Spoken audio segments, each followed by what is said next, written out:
Right, now it's time to explain the science behind my Fizzy Geyser experiment. So, what we got is lemonade. What lemonade is actually a solution which has carbon dioxide gas dissolved within it. In other words, this is not just a liquid. This is a saturated solution. Saturated means it can hold absolutely no more. It's filled to the brim, packed full of another thing. In this case, the solution is holding a gas. The gas is dissolved inside the liquid, the same way that if I put sugar inside of water, the sugar dissolves into the water. The gas is literally dissolved into the liquid. But this is only possible when the liquid is held under pressure. So the bottle is pressurized. At the top of the bottle is a little bit of gas. That little bit of gas is at a high pressure, and that's what holds the liquid, the rest of the liquid, also in a state of what's called equilibrium, because the gas is dissolved inside the liquid. But what happens when you open the bottle is that releases the gas inside the top of the bottle and reduces the pressure. At that point, the gas starts to bubble out of the liquid. It comes out of its state of equilibrium. Now, why does the Mentos change the state of equilibrium? Or why does it make the gas come out faster? Well, basically the Mentos acts as a place where the gas bubbles can form what's called a nucleation site. In other words, it's just a place where the gas can collect, and it's just like if you have a piece of string in a sugar solution that forms crystals on the string. It's a site for the gas bubbles to coalesce and come together and form a proper bubble before they come out of the solution. It takes time, right? If I open the bottle, all the gas doesn't just straight come out of the liquid. It takes time.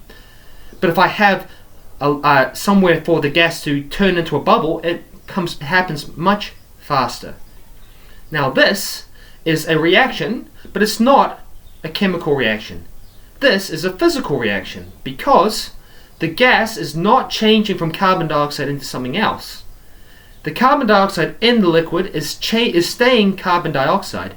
It's just changing from a liquid into a gas. So it's a physical change. The same way that if I make sugar crystals from sugar solution, that's a physical change. So forming bubbles and making a fizzy geyser is a physical change, and the gas that's produced from this experiment is carbon dioxide. Carbon dioxide is a greenhouse gas. So, unfortunately, in its own little way, this experiment is contributing to the greenhouse gas and climate change situation we are trying to face in the world today. So, that is definitely something that concerns me. I don't want to be contributing to climate change. So what can we do with this carbon dioxide? How can we get this carbon dioxide back out of the atmosphere into a form that's not going to be contributing to greenhouse gas emissions and climate change? I'm not sure. But what I do know is that if you hold on to your bottles, I think we can come up together with an experiment that might just contribute a little bit to reducing our greenhouse gas emissions, and hopefully will have an impact on climate change being not so bad in the future. Now, in summary, before I end the video, where do the bubbles come from? Well, the bubbles come from solution. The bubbles are dissolved inside the liquid. When they come out of the liquid, this is a physical change from the liquid state to a gas. That's what the bubbles are. They're a gas of carbon dioxide. Why does the Mentos make the experiment happen faster? Well, the Mentos has a very large surface area. It's porous on the outside. These pores act as nucleation sites, which allow bubbles to coalesce and form, which makes them form faster and then be released from the liquid in the fizzy drink. So, again, the Mentos is covered in nucleation sites. Large surface area, nucleation sites, allow the gas to coalesce and form bubbles much faster, so they can bubble out of the solution.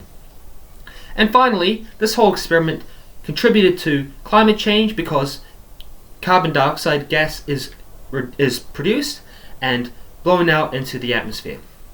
Another thing I didn't mention as well is these plastic bottles are made out of oil, which is made from fossil fuels.